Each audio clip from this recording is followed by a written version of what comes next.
Chegamos hoje à lição 11 do estudo bíblico cronológico. E o assunto de hoje é a promessa e a maldição de Deus. Nós já estudamos no livro de Gênesis que o livro de Gênesis nos ensina muito sobre Deus. Como foi mencionado na nossa primeira lição, ali no estudo da Bíblia, nós não estamos lendo histórias, nós estamos aprendendo sobre Deus. Estamos aprendendo como Ele é, e o que Ele faz, e como que Ele lida com o homem. Na verdade, o nosso estudo, especificamente, ele foca na pessoa de Deus. Assim sendo, todo o conteúdo visa especificamente nos fazer lembrar sobre quem Deus é, o que Ele faz, como Ele faz, e assim nós vamos entendendo todo o conteúdo sobre o caráter de Deus. Então, eu gostaria muito que você prestasse atenção nesses conteúdos que estamos estudando, especialmente nesse conteúdo no capítulo 11 desse estudo, porque nós vamos estudar sobre a reação de Deus ao pecado de Adão e Eva. Lembre-se que Deus criou o homem à sua imagem e para a sua glória, e Deus os amava e eles pertenciam a Ele, e também que eles tinham tudo o que precisavam, porque Deus havia dado tudo a eles. E a escolha deles em desobedecer a Deus, Adão e Eva, desobedecer a Deus, trouxe diversas consequências. Em Gênesis 3:9 diz assim: E chamou o Senhor Deus ao homem e lhe perguntou: onde estás? Adão e Eva não apareceram para conversar com Deus. Então, ele chamou perguntando para Adão: Adão, onde é que você está? Bem, a pergunta é: por que Deus chamou Adão? Será que Deus não sabia aonde eles estavam se escondendo? A gente sabe que Deus sabia, porque Deus está em toda parte. Ele estava ali entre as árvores e poderia vê-los o tempo todo, viu quando eles tinham comido do fruto proibido. Então, Deus sabia até mesmo que Adão e Eva estavam se escondendo dele. Mas por que Deus chamou Adão? Deus o chamou porque, apesar de pretender puni-los pelo pecado, Deus ainda os amava. Observe que Deus é que vai atrás do homem e não o contrário. O homem, Adão, estava escondendo de Deus. E isto nos dá uma ideia muito importante da natureza humana, que o ser humano ele está sempre fugindo de Deus. É Deus que está proporcionando oportunidades para que o homem volte a Ele. Então Deus estava dando oportunidade para que Adão e Eva pudessem concordar com Ele e pudessem estarem convictos de que, ao acreditarem em Satanás, em vez de acreditar naquilo que Deus havia falado, eles haviam pecado contra Deus. E Deus queria confrontá-los com isso. Bem, Deus não mudou de ideia. Ele chama ainda hoje pessoas para que possam ouvir a sua voz. E como Adão, Deus também precisa nos confrontar para dizer-nos que estamos longe da sua palavra, longe dos seus princípios. A pergunta é: como é que Deus nos chama? Como é que Deus nos chama? Ele nos chama através de todas as coisas que podemos ver ao nosso redor. Por exemplo, Deus nos chama através da natureza. A natureza é uma forma muito clara e definida de apresentar a pessoa de Deus. E através da natureza nós encontramos essa manifestação muito clara e muito definida da pessoa de Deus. E ele nos fala pela natureza de uma forma não audível. O Salmo 19, 1 a 3 diz assim: os céus proclamam a glória de Deus e o firmamento anuncia as obras de suas mãos. Um dia discursa a outro dia e uma noite revela conhecimento a outra noite. Não há linguagem, nem há palavras, e deles não se ouve nenhum som. Então, o salmista diz que os céus proclamam a glória de Deus e o firmamento anuncia as obras de suas mãos. Deus nos chama porque Ele quer que o conheçamos. A grande variedade e a beleza e a extensão da criação deveria, no mínimo, nos fazer parar para pensar que deve ter alguém maior e mais sábio e mais poderoso do que o homem, e nós precisamos conhecê-lo. Então Deus nos fala pelas coisas que Ele também fez, mas também nos fala por sua palavra, a Bíblia, como nós já vimos aí no estudo número 1. A Bíblia é a mensagem de Deus para cada um de nós e nós não podemos ignorar isso. A Bíblia é importante para cada um de nós e por isso que nós precisamos conhecer, entender e acreditar em sua mensagem, e Deus quer que o conheçamos e a sua palavra nos dá a oportunidade para isso.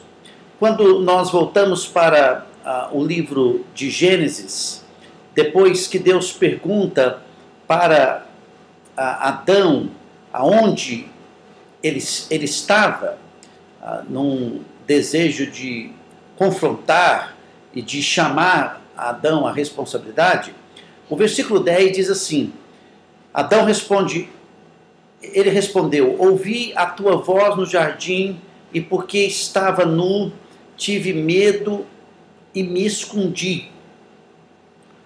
Adão e Eva estavam com medo de Deus, mas eles não tinham medo de Deus. E por que eles estavam com medo de Deus? Obviamente porque eles perceberam que tinham desobedecido a Deus. E claro, eles tinham grandes motivos para ter esse temor, porque Deus havia dito a eles que caso eles comessem, eles morreriam. E eles estavam muito conscientes do que tinham feito e das consequências do seu pecado, do seu erro contra Deus. É interessante que a gente, por vezes, pensa que fazer as coisas erradas não traz sobre nós algum tipo de incômodo. E traz, porque mesmo que nós não tenhamos nenhum conhecimento de Deus, Deus estabeleceu e colocou em nós a consciência. E dentro da consciência colocou todas as suas leis, todas as suas verdades, para mostrar e apontar para nós os nossos erros e também nos confrontar com a necessidade da libertação desses erros. E é interessante que fazer as coisas erradas e esconder as coisas erradas é um hábito humano. A gente observa muito bem isso quando uma criança erra. E essa tendência da criança errar, pecar, fazer as coisas escondidas veio de quem? Veio da sua natureza, a mesma natureza de Adão e Eva. A nossa tendência desde a infância é fazer as coisas erradas. E a Bíblia deixa bem claro que essa é a tendência do coração humano desde a infância. No versículo 11, perguntou Deus: quem te fez saber que estavas nu? Comeste da árvore que te ordenei que não comesses? Deus pergunta. Deus deixa bem claro. Deus vai interrogar Adão a fim de dar uma oportunidade para ele se arrepender. Isso é, para ele mudar de ideia, para ele concordar com Deus do que ele havia feito. Deus tinha autoridade e poder para interrogar e confrontar Adão? Claro que ele tinha. Por quê? Porque Deus é o criador de Adão. Deus os criou para que eles pudessem amar, obedecer e trazer glória ao nome do Senhor. A vida que nós temos, ela é dada por Deus. apóstolo Paulo deixou isso bem claro lá em Atos 17, 25, quando ele diz que tudo que temos recebemos de Deus e é Ele que nos mantém, é Ele que nos faz respirar, é Ele que mantém a nossa vida. Daí Deus tem o direito sobre nossas vidas, por ser Ele o dono de nossas vidas. Adão e Eva tinham que prestar contas de suas vidas a Deus, porque Deus os havia criado. E essa é uma diferença muito clara da visão que nós temos criacionista e dos evolucionistas. Como criacionista ou como criacionistas, nós acreditamos que Deus nos criou e vamos prestar conta da nossa vida a Ele. Nós não acreditamos que nós chegamos aqui do nada. Nós acreditamos que Deus nos trouxe, cada um de nós, nos teceu no seio de nossas mães, como diz o Salmo 139. E somos criaturas dele, conforme o Salmo 100. Nós temos responsabilidade diante desse Deus, e ele um dia há de julgar a todos os seres humanos, conforme diz o texto de Apocalipse capítulo 20. Um dia nós vamos ter que enfrentar Deus face a face, e nós vamos prestar contas de nossas palavras, de nossos pensamentos, de nossos propósitos, de nossas posturas, de nossas ações, daquilo que nós temos feito nessa vida. Então vamos prestar contas a Deus com respeito à nossa vida. E nós não vamos, de forma nenhuma, poder escapar dessa realidade de prestar contas a Deus. Nem eu, nem você, nem nossos pais, nem os nossos antepassados. Nós temos uma responsabilidade com Deus. É isso que nos explica com muita clareza o texto de Hebreus, capítulo 4, versículo 13, que diz: e não há criatura que não seja manifesta na sua presença, pelo contrário, todas as coisas estão descobertas e patentes aos olhos daquele a quem temos de prestar contas. Então eu e você vamos prestar contas, assim como Adão e Eva prestaram contas a Deus das suas ações. E nós vamos prestar conta também das nossas ações.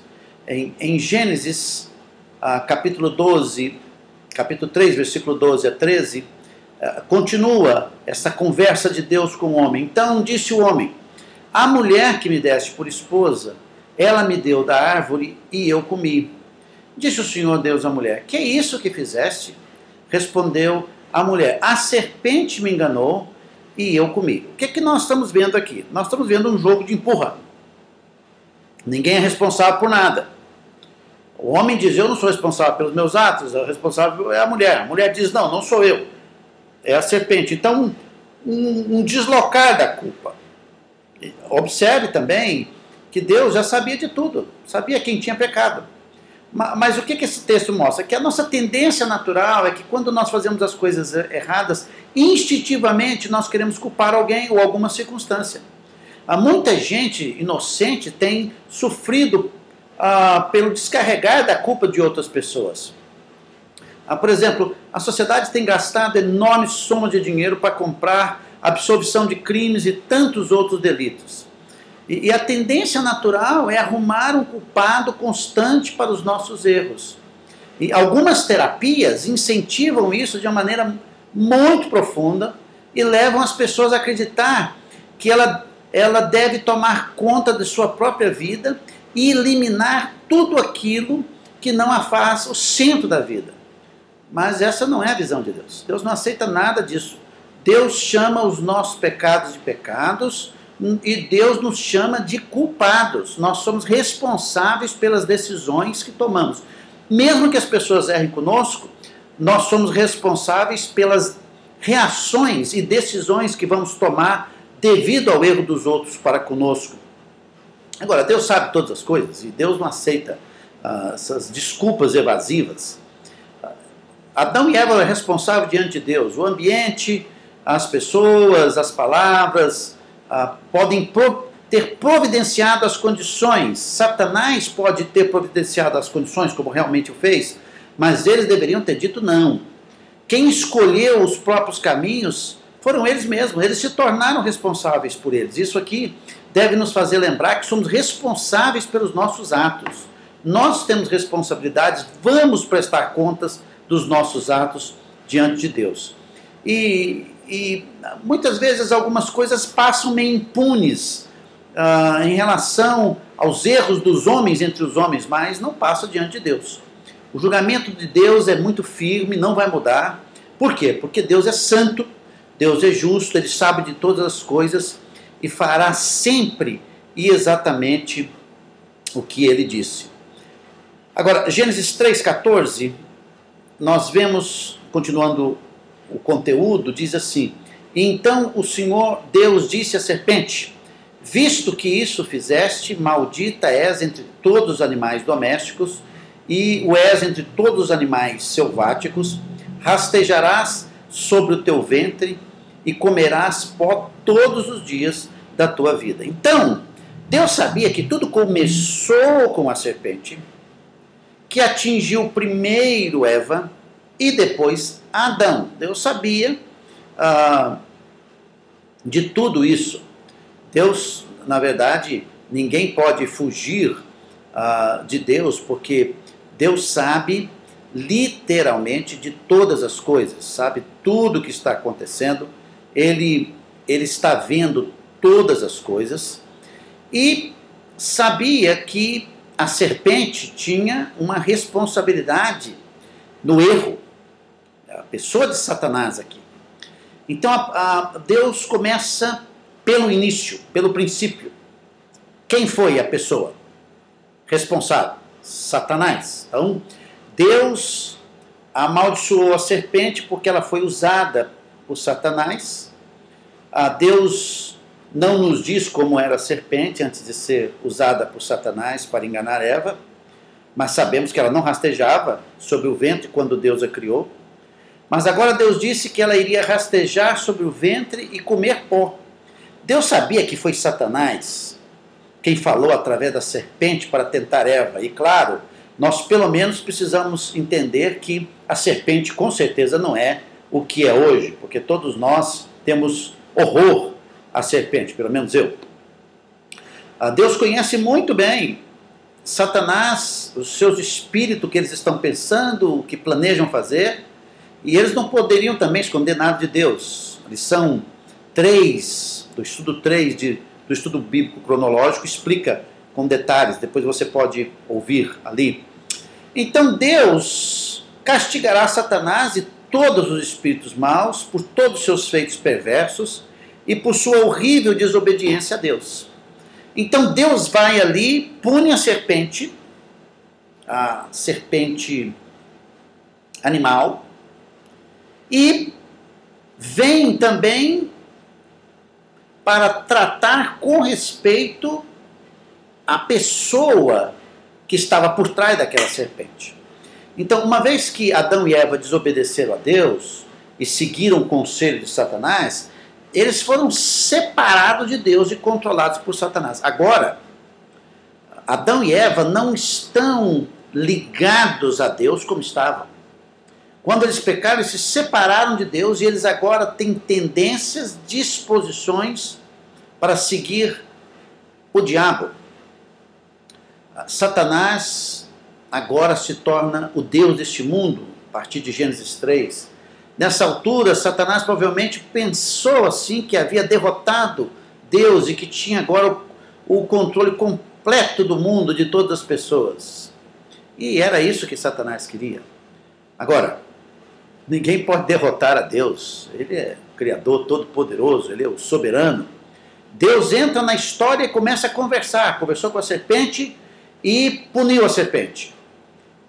E versículo 15 do capítulo 3 diz assim, de Gênesis: porém, inimizade entre ti e a mulher, entre a tua descendência e o seu descendente, este te ferirá a cabeça e tu lhe ferirás o calcanhar. Essa é a primeira promessa da Bíblia, vindo após a queda, após o pecado, que Deus disse para a serpente, na verdade Satanás agora, que da descendência da mulher vai vir o descendente da mulher que vai ferir a cabeça da serpente. Bem, o que esse texto quer explicar para nós? Então, nesse texto, em primeiro lugar, nós vemos que Deus planeja um libertador que viria ao mundo. Observe que o homem não é citado nesse texto. Naturalmente deveria ser, porque ele que tem a semente, o homem tem a semente, o homem é responsável pela a caminhada da raça, porque ele tem o esperma, palavra grega traduzida na Bíblia do Antigo Testamento em grego, chamado Septuaginta, a palavra semente aí é a palavra esperma, ele tem o esperma, mas Deus está dizendo que da semente, do esperma de uma mulher, e mulher não tem esperma, que viria um descendente, que esmagaria a cabeça da serpente. O termo cabeça é interessante, porque a cabeça significa autoridade, liderança e poder. Como você sabe, talvez até você não saiba, mas quando você destrói ou mata uma serpente, tem que fazê-la pela cabeça. Quando mata uma serpente e a sua cabeça é destroçada, ela perde todo o seu poder. Então está dizendo aqui, o que o texto está dizendo é que vai vir um descendente da mulher, o libertador, que vai esmagar, vai ferir, vai pisar, vai destruir a cabeça da serpente. E assim o resto do corpo não vai poder sobreviver. Mas diz que esse descendente será ferido no calcanhar. Bem, se você for picado por uma cobra no calcanhar, você ainda pode andar, sobreviver, e pode até sobreviver sem o pé, mas sobrevive. Mas se esmagar a cabeça da serpente, ela não vive. São conteúdos espirituais aqui. O que o texto está apresentando é que Deus vai levantar um libertador, que vai lutar contra Satanás. Satanás na Bíblia é visto como Deus deste mundo, governante do poder do mal. E Deus vai derrotar esse poder de Satanás. E ninguém seria capaz de derrotar, a não ser esse libertador. Então, o libertador que Deus está prometendo, que viria de uma mulher, vai destruir e vai libertar a humanidade do seu poder, do poder de Satanás, para que o homem pudesse ter novamente comunhão com Deus. Veja como Deus é bondoso e misericordioso. Ele mesmo está providenciando os meios e as condições para o homem voltar para ele. Satanás pensa que ganhou, mas de repente Deus vai revelar o seu plano para poder também destruir todo o poder de Satanás e acabar com toda a ação de Satanás na criação de Deus. A graça e misericórdia são duas palavras maravilhosas. Maravilhosas. Graça recebemos as coisas boas que precisamos, mas que nós não merecemos. E misericórdia, não recebemos o castigo que merecemos. Então nós sabemos, baseado no que aprendemos, que Deus sempre castiga o pecado, Deus sempre pune o pecado. Mas em seu grande amor, Deus promete livrar-nos de um modo especial, enviando um libertador para que o homem pudesse ser salvo do castigo merecido. Então, ele poderia simplesmente deixar Adão e Eva morrerem e irem para o castigo eterno, como vão os anjos caídos, na lição número 3. Na verdade, era isso que Adão e Eva mereciam, mas por sua graça, por sua misericórdia, Deus promete um salvador, um libertador a Adão e Eva e para toda a humanidade. Ele promete que esse libertador vai tirá-los do controle de Satanás e vai trazer de volta para Deus. Por quê? Porque Deus é bondoso, misericordioso. Amor, graça e misericórdia são características de Deus e que é demonstrada diante da realidade da pecaminosidade do homem, do pecado do homem. E essa qualidade de Deus é um contraste com o merecido castigo pelo pecado do homem, pela justiça de Deus. Então Deus é justo, Ele tem todo o direito de punir, mas não quer dizer que Deus vai punir a todos, porque Deus é amoroso e misericordioso. Os dois andam juntos. A pessoa diz assim, não, mas Deus é bondoso, Deus vai, no final das contas, Deus vai me livrar de tudo isso. Ah, sei. A gente precisa entender que no amor, Deus lhe dá a oportunidade de escolha. E as consequências revelam a justiça de Deus, das suas escolhas.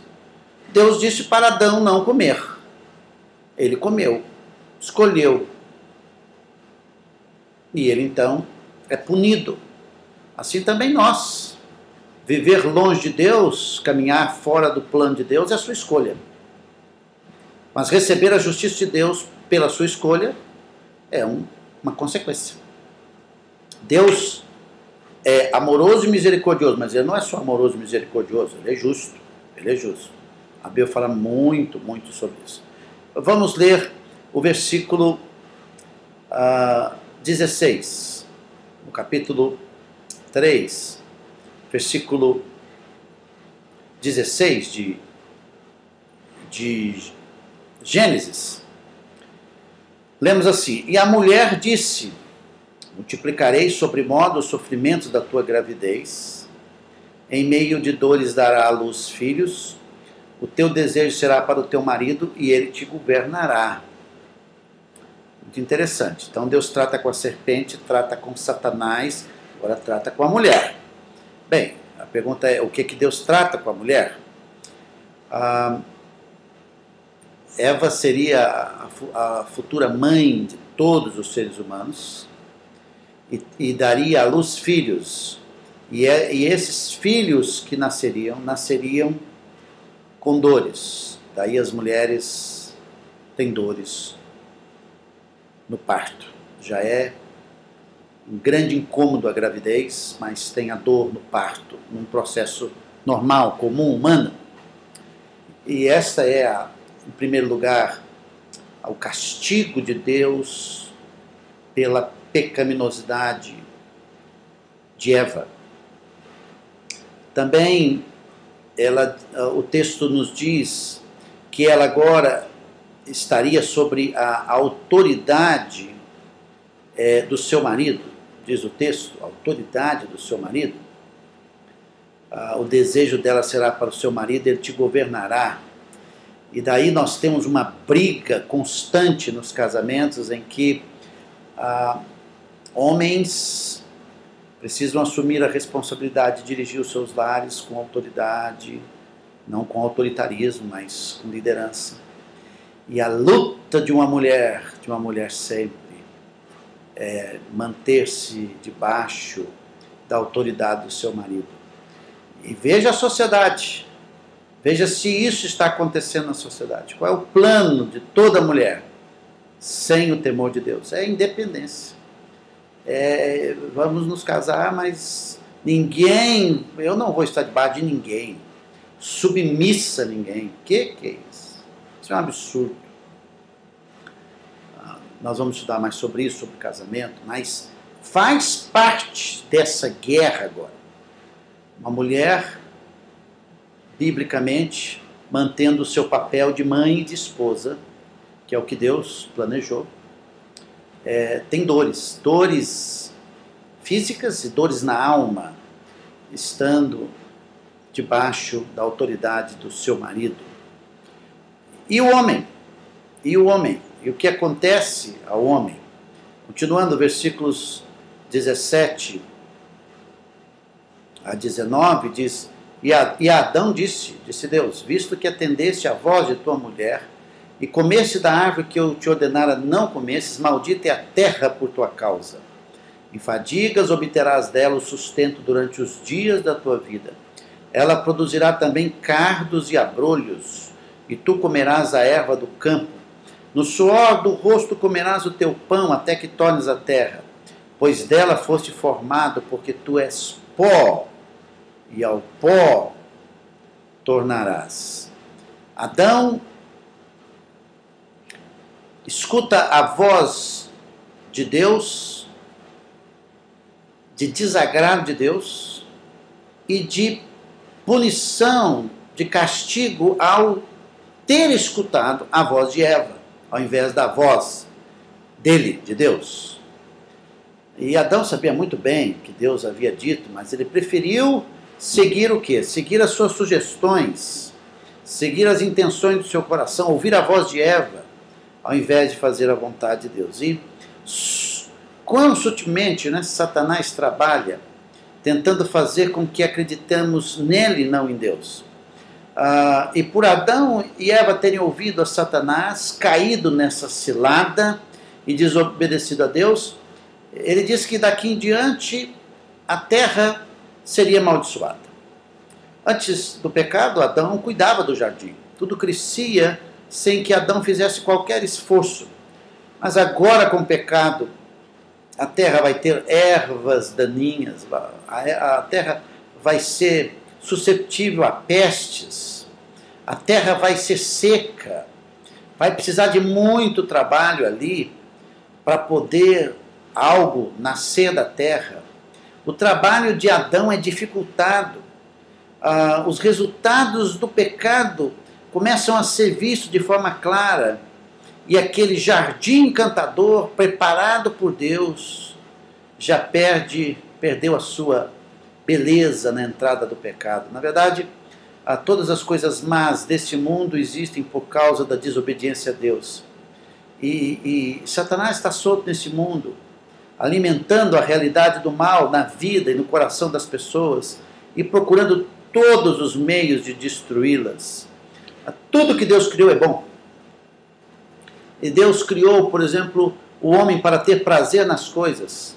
Satanás, o que ele faz nesse mundo? Ele pega o prazer e diz que o homem tem que ter mais prazer do que ele pode ter. E aí ele vicia o homem na busca de um prazer e de uma alegria. E lembre-se que no capítulo 2 o homem não tinha nenhum problema. Os problemas da humanidade começam a partir do capítulo 3, da desobediência, da entrada do pecado. Então, a nossa segurança está em voltar para Deus e se relacionar com Deus, a nossa alegria. Então, o homem, ao pecar contra Deus, ele permite que o seu habitat se torne contaminado, de modo que também toda a criação sofre. Mas por que o pecado do homem deveria afetar a criação? Bom, primeiro porque Deus tinha feito a terra para o homem porque ele o amava. Deu através da terra tudo o que o homem precisava, e tudo era muito abundante, né, muito lindo. E o homem, por sua vez, rejeitou o amor de Deus, porque seguir a voz de Satanás é rejeitar o amor de Deus. E parte da consequência seria que o homem não viveria mais um ambiente perfeito. Observe que nós estamos vivendo num mundo que ainda sofre com aquela maldição, estamos lutando constantemente com doença, com dores, com fraquezas, com dores de parto, com trabalhos duros, com condições climáticas difíceis, pestes em animais, insetos, as ervas daninhas, as tristezas, as angústias e a morte, e a loucura, e os tsunamis, e os terremotos, e tudo isso são dores advindo do pecado em tudo aquilo que a palavra de Deus acaba de nos ensinar nesse texto. Agora, nada disso havia antes de Adão e Eva terem pecado. Deus havia dado um lugar perfeito para viverem e queria que ele vivesse em harmonia perfeita um com o outro e com Deus. Mas o homem escolheu rebelar-se contra Deus. E essa rebelião trouxe as consequências desastrosas que nós temos até hoje. O corpo de Adão morreria, como Deus havia dito. Deus fez Adão do pó da terra. E porque Adão pecou, Deus disse que o seu corpo ia voltar para a terra. E quando Deus criou Adão e Eva, criou-os capazes de viverem para sempre. Mas agora Adão e Eva tinham que morrer por causa de sua desobediência para Deus. Aqui é a explicação da morte. A Bíblia diz que o salário do pecado é a morte. Por que morremos? Porque somos pecadores em Adão. E o pagamento desse pecado é a morte. Não é apenas física, mas uma separação de Deus. Quando nós nascemos já com a antítese da morte. Já nascemos separados de Deus. E continuar separado de Deus é continuar separado de Deus para toda a eternidade, no castigo eterno, no lago de fogo, como diz a palavra de Deus em Apocalipse capítulo 21, versículo 8. Agora vamos ler o versículo 20, que diz assim: E deu o homem o nome de Eva, sua mulher, por ser a mãe de todos os seres humanos. Apesar das pessoas terem diferentes cores de peles, nós todos, originalmente, viemos dos mesmos pais, Adão e Eva.